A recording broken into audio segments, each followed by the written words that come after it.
We are waiting for Franz Wagner's triumphant preseason return, how he's ramping back up to play, and why Friday could be the day we see the Magic in full force for the first time today on Locked On Magic.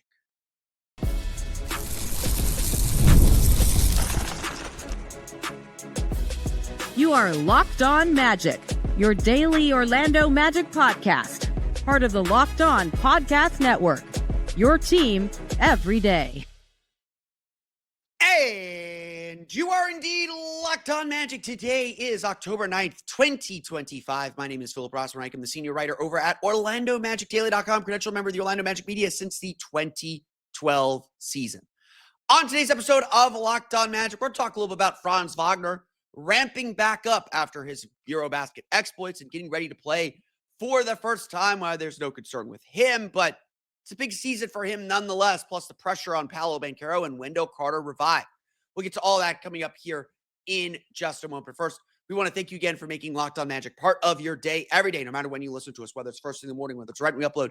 We truly appreciate you making Locked On Magic part of your day every day. You can make Locked On Magic even bigger part of your day by being one of our Orlando Magic dailies. That means you're listening 5 days a week and on the weekends when we publish after games. You can check it all out on the Locked On Podcast Network. It's your team every day. It has been 4 months since the Orlando Magic traded for Desmond Bane. 4 months of anticipation and excitement. 4 months of I cannot wait to see this team play.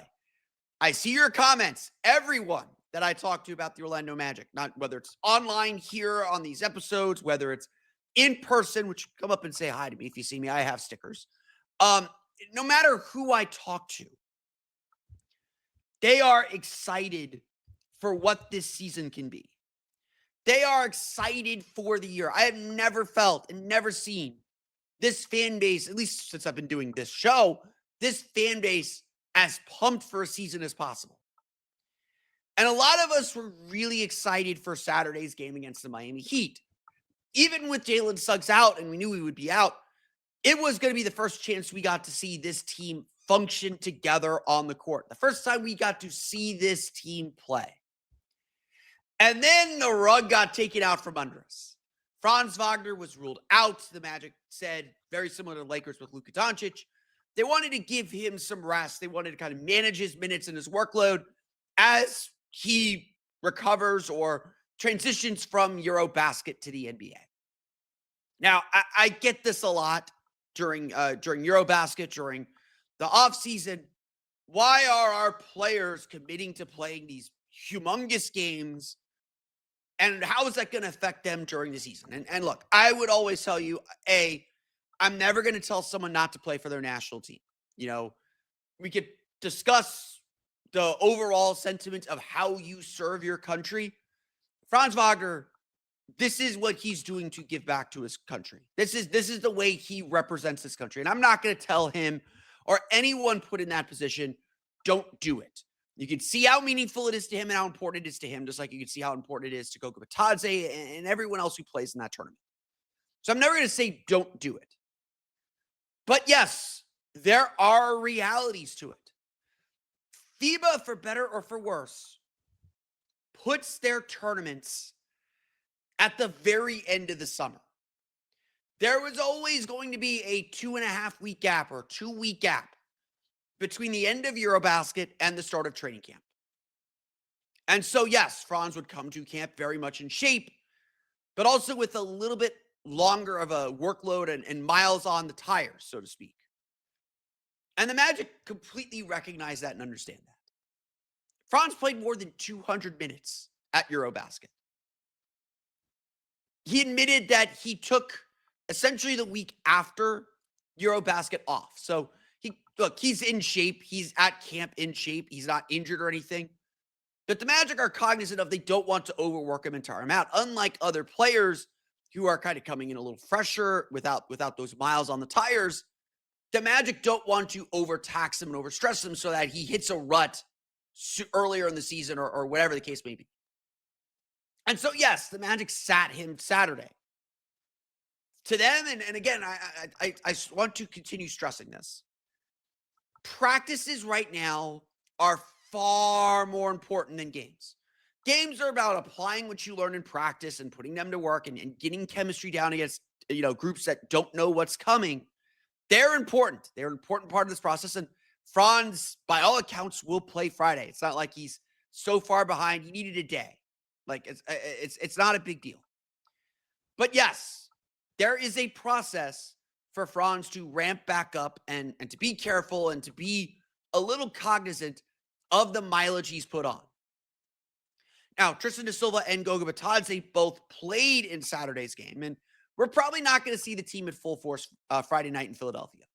I want to just make that clear. We'll try and ask and find out what the plan is at practice tomorrow, but in all likelihood, the Magic are going to sit a couple key players. They have a game on Sunday after all, and I think they'd rather showcase the team to the home fans and get Dez Dez talked about this, like learning his routine. Like, I'm sure they're going to put a little more emphasis on Sunday's game than Friday's game. So it would not shock me if like Paolo and Dez sit, or Paolo sits and then Dez and Tyus sit the game Sunday. And Thursday against New Orleans is the true like kind of dress rehearsal, and the first time we get to see this team at full force, at least for an extended period. Maybe they all play. I don't know what Jamal Mosley's plans are. But even with Tristan da Silva, the Magic said, like, look, we are monitoring how they feel and monitoring how they're playing. And, if they feel like they're slipping, they're not going to be afraid to sit guys. It's the preseason. Who cares? At the end of the day, it's all about being prepared for that opener on October 22nd. But make no mistake, do not let that like cloud your vision. Franz Wagner is vitally important to this team. Looking at the way that they played Saturday, there were lots of good things in the way the Magic played Saturday against Miami. But it was also very, very clear how much they missed Franz Wagner, how much they needed Franz to kind of pace them and give them an extra attacker, how much this team changes its dynamic and becomes a much different team if Franz is out there, especially considering the pace the Magic are trying to play at and the level of intensity they're trying to play at more. The Magic wants to run more. Guess who's really good at running? Guess who's really good at finishing in trenches? Guess who put fear in every single European team's hearts in EuroBasket with his pace and speed? That'd be Franz Wagner. So it's hard right now to know the Magic ceiling because we haven't seen Franz Wagner play in it yet. It's hard to know exactly how this thing for the Magic's going to work because we haven't seen this team at full force, at full strength. And credit to Tristan da Silva, who played really well Saturday as well and looks to be in store for a really big season. We're waiting to see this team at full strength. And that, of course, starts with Franz Wagner. Again, he's ramping back up. He's playing in practices. He played in the scrimmage that the Magic held on Wednesday. There's no long-term concerns. There's no injury concerns with Franz. It's just about being smart and, following whatever plan they have. Whether, again, we could talk whether load management actually works or not, but whatever plan the Magic have, following it and getting him out there when it's time. That time is probably Friday. We'll see what that looks like. But he's not alone as a star facing a lot of pressure. This is a big, big season for Paolo Banchero. The pressure he faces both internally and externally. We'll get to that coming up here in just a moment. But first, today's episode of Locked On Magic is brought to you by my friends over at Quo. One of the tools that help make a huge difference for business and business owners is Quo, formerly OpenPhone. It's the same great business phone system you've heard me talk about before, just with a new name. And here's why it matters. Every missed call is money left on the table. When every customer conversation counts, you need a phone system that keeps you connected 24/7. Quo is the #1 business phone system that streamlines customer communications. It works right through an app on your phone or computer, so no more carrying two phones or relying on a landline. Quo, formerly known as OpenPhone, lets your team share one number and collaborate on calls and texts like a shared inbox. so no customer gets left hanging. Their built-in AI agent is a game changer. It can answer after-hours calls, capture leads, and keep business moving even when you're off the clock. Whether you're a solo operator juggling everything or a part of a large team, Quo makes it easy to stay responsive and professional. See why more than 90,000 businesses trust Quo, formerly OpenPhone. Get started free and get 20% off your first 6 months at quo.com/lockedonnba. That's Quo, QUO.com/lockedonnba. And if you got existing numbers with another service, Quo will port them over at no extra charge. Check it out again at quo.com/lockedonnba. Quo, no missed calls, no missed customers.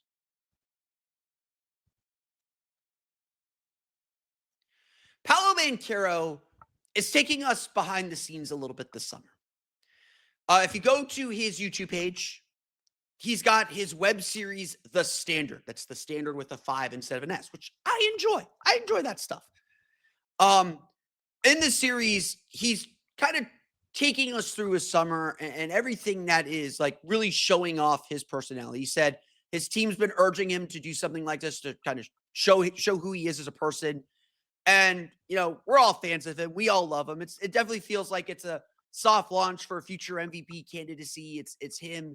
This is his way of, you know, trying to maybe drum up some attention, but trying to show us what's important to him. And it's been a really good job. And I want to commend everyone who's worked on it from Paolo's team.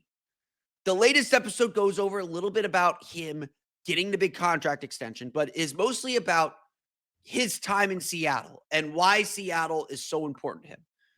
The Magic should be watching and listening to this stuff and should be scheduling a basketball game in Seattle here for the preseason very, very soon. Within the next year, 2 years, they should probably do that. Again, I don't know how the Magic feel about that. It's a whole cross-country trip, but sign up for the Canadian series. Take a third, do the 2 preseason games of the Canada series up in Vancouver. Take your trip to Seattle. There's 3 preseason games. Do, one home preseason game. Who cares? It's preseason. That's what it's for. Training out west might be a little weird. So geography is involved. But make no mistake about it.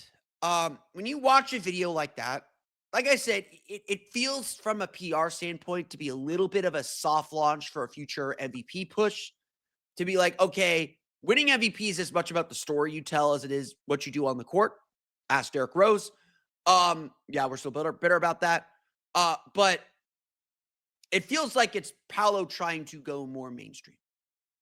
At the end of the day, like, what's going to help him be more mainstream, what's going to help him, like, be a bigger factor in the league is to be on a contending team. And so it is as telling as anything that Paolo's first response when this new contract was signed, when the extension was signed, was, I want to get in the lab. I want to go to the gym. Now, this is all internal pressure.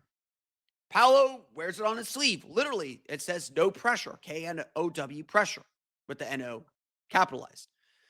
He puts the pressure on himself to be great. And we are all expecting an all-NBA season from Paolo Banchero. I've said this a million times. If the Magic's cap people aren't planning for Paolo to get the 30% max, they're doing it wrong. He is going to be an all-NBA player this year. And if he isn't an all-NBA player, that means the Magic did not meet expectations. That means the Magic have some things to think about the play. If they're truly, and look, it's not going to be 1 year, but the Magic have some things to think about as far as whether they're actually on a championship track. And again, that's what this season's about. And so I mentioned this before. The pressure has shifted within the franchise. Jeff Weltman made big splashy moves to make this team better. And again, they are better. They are a better team now than they were last year. More talented for sure. He made the splashy moves to make this team better. The pressure's now on Jamal Mosley to make all those pieces work. And ultimately, it's on Paolo and Franz to show they are truly max-level stars worth building around. They're certainly at their age and at the contracts that they are at, worth the maxes the Magic have given them. They are worth the money that they're giving them within the NBA ecosystem. You give those players max contracts. But whether a franchise at this stage is successful or not is on whether those players live up to the contracts. At the end of the day, like because of the NBA cap system, max players are severely undervalued. If you are a true max player, if you are a true player that is at that level, you're underpaid. Your value to the team far outstrips how much any team is capable of paying you. That's if you're a true max player. There's obviously guys who get maxes who don't live up to that and handcuff their teams and prevent them from getting the kind of players that they need to take steps forward. Look at Atlanta. There's a reason why Atlanta is balking at giving Trae Young the extension that he wants. There's a reason why Dallas, which was unfounded, but that's the reason Dallas didn't want to give Luka the contract he wanted. The pressure is as much on Paolo Banchero as any player entering the season. He has to put aside all the doubts and criticisms. He has to be efficient. He has to be a leader. I would say one of the things that I have observed in training camp, the Magic have made this a point to give their players ownership, to let the players kind of lead and direct the next steps for this team. And as they've been breaking huddles, Paolo's been the one speaking. Paolo's been the one that, again, this is just what's observable to media. Paolo's been the one to break huddles and kind of recap and set the standard for this team moving forward. This is Paolo and Franz's team. And it's not to say that Franz isn't a leader. And I think Franz, has acknowledged he needs to be more vocal and be a better leader in that sense, that he understands that responsibility. This is their team. The results hang on them. And whether they can carry this team and lift this team to the heights the Magic are hoping to get to. That's a lot. But that's what you're paid for. That's what you sign up for. And so the pressure is indeed on Paolo.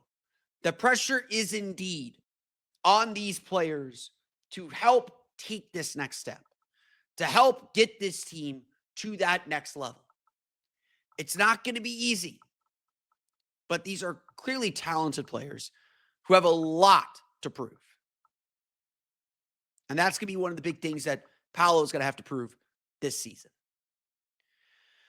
One of the players that has a lot to prove as well is Wendell Carter. We'll talk briefly about how he looks revived. We'll get to that coming up here in just a moment. But first, today's episode of Locked On Magic is brought to you by our friends over at Prize Picks. Every day we make decisions, but on Prize Picks, being right can actually get you paid. Don't miss the excitement of this football season with Prize Picks, where it's good to be right. Playing Prize Picks is such a fun, simple way to add more excitement to your football Sundays. You just pick more or less on player projections, like Josh Allen's passing yards or Saquon Barkley's rushing for a touchdown, and you're in the game. I personally love how quick and easy it is to fill out a Prize Picks entry. You just make your lineup in under a minute. You make your picks, you put them together, and really, honestly, the best part is that you have a good chance of winning. I remember playing some of the other daily fantasy games, and I was just happy to get my money back or get some of my money back at the end of the day. That was a successful entry. Because you're not in some gigantic player pool with Prize Picks, out of a pick of 5, you only need to get, I think, 3 or 4 correct to get your money back and actually be a winner. It's so easy to win. Prize Picks also just added stacks. So if you want to ride with a player, you can select their pass yards, rush yards, and touchdowns all in one lineup. And the new injury reboot feature, if your player leaves early and doesn't return, it doesn't count against you. They give you that pick back. Download the Prize Picks app today and use code LOCKEDONNBA to get $50 in lineups after you play your first $5 lineup. That's code LOCKEDONNBA for $50 in lineups after your first $5 lineup. Prize Picks, it's good to be right.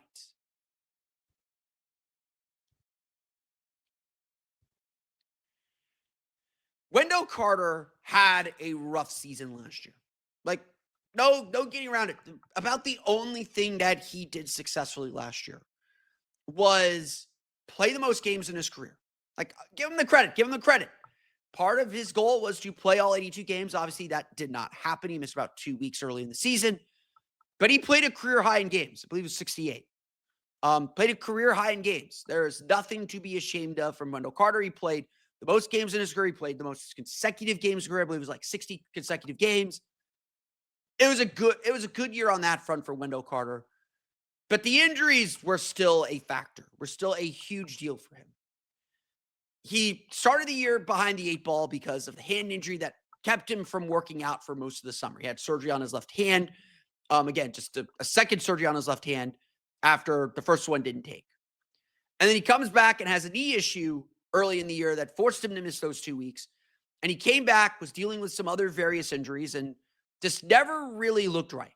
Didn't have the explosion, didn't have the shooting. He just looked a step slow. And even though he was still really valuable on defense, he struggled. Never really found himself until the playoffs when he averaged a double-double and was, again, like I keep saying this, it was like the linchpin of what the Magic were trying to do defensively, and a big reason why so many people were impressed with the Magic's defensive efforts in that playoff series. This has been a healthy offseason. All those injury issues are in the past. All those injury issues are gone. And Wendell Carter entered this camp not only healthy, but with a healthy summer under his belt to begin to improve and change things. Now, he also enters a team that's very different. And as I've argued, and as I've said, being the 5th option, I think, can be very freeing for him. He's not going to be relied on to create a whole lot. He's part of the machine, and a lot of his shots are going to be created for him. And that's a good thing. I think that can benefit him greatly and make his counting stats seem that much better. Saturday's game, though, was something different. Saturday's preseason opener, looked like a different Wendell Carter.